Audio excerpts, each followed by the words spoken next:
Åsa Grønklit er lige så godt, som det er ukendt. 12 lifter, 23 pister, heraf en på mere end 1,5 kilometers længde. Der er naturligvis tale om et familieområde, men også et område, som tiltrækker en del mere avancerede skiløbere.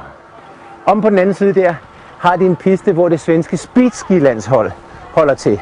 Og derude er 70 km præpareret langrendsspor, så der finder man det svenske langrendslandshold. Og så er her nogle rigtig gode, brede, røde carvingpister. Det er ikke sært, at en del danske skiklubber plejer at tage hertil år efter år.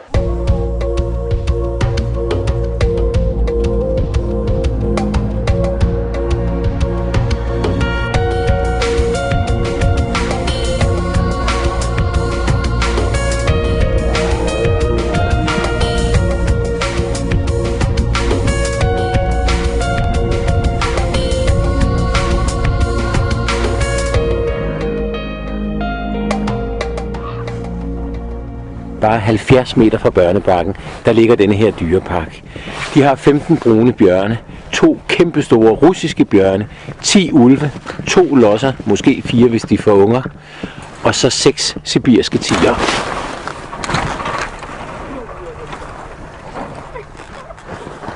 Hej med dig.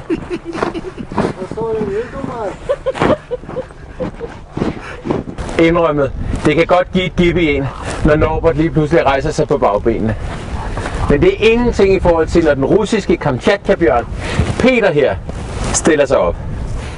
Heldigvis sover han om vinteren. Jeg har aldrig været helt vild med katte. Men her kommer man tæt på dem.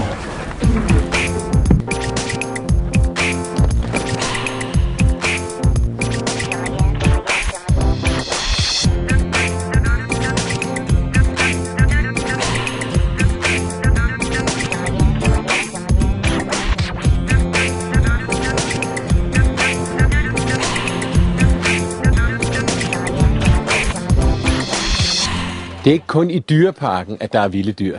Det er her også lige ude i skoven. Ulve og bjørne. Faktisk skyder de 40 bjørne hvert år.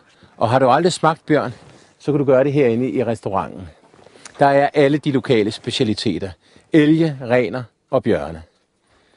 Det eneste ufordelagtige, man kan sige om Åsa Grønklit, er, at nogle steder i skiterrænet, der er nogle ret flade partier.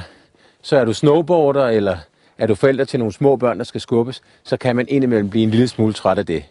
Ellers så er stedet rigtig, rigtig godt. Det er netop kombinationen af langrend og alpin, der gør Åsa Grønklit speciel. Frem til uge 6, hvor Vasaløbet bliver afholdt, der er flest langrendsløbere. Efter uge 6, der kommer alpinisterne til. Og med toppen beliggende 560 meter over havet, så har de altså en rigtig god snestatistik. Mange destinationer er begyndt at tage betaling for at køre i langrendssporet. Det er rimeligt nok. De bruger boksen på kunstsne og kunstlys, og så på Per Erik her, som præparerer 70 km langrendsspor hver eneste dag.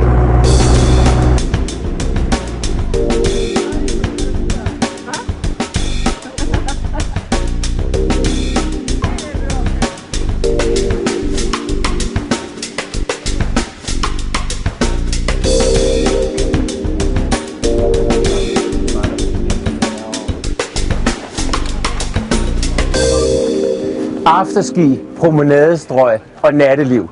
Det kan du godt glemme. Det er der ikke noget af. Det her, det er bare skov og skiløb. Og så cirka 300 hytter. Faktisk har stedet her slet ikke nogen adresse.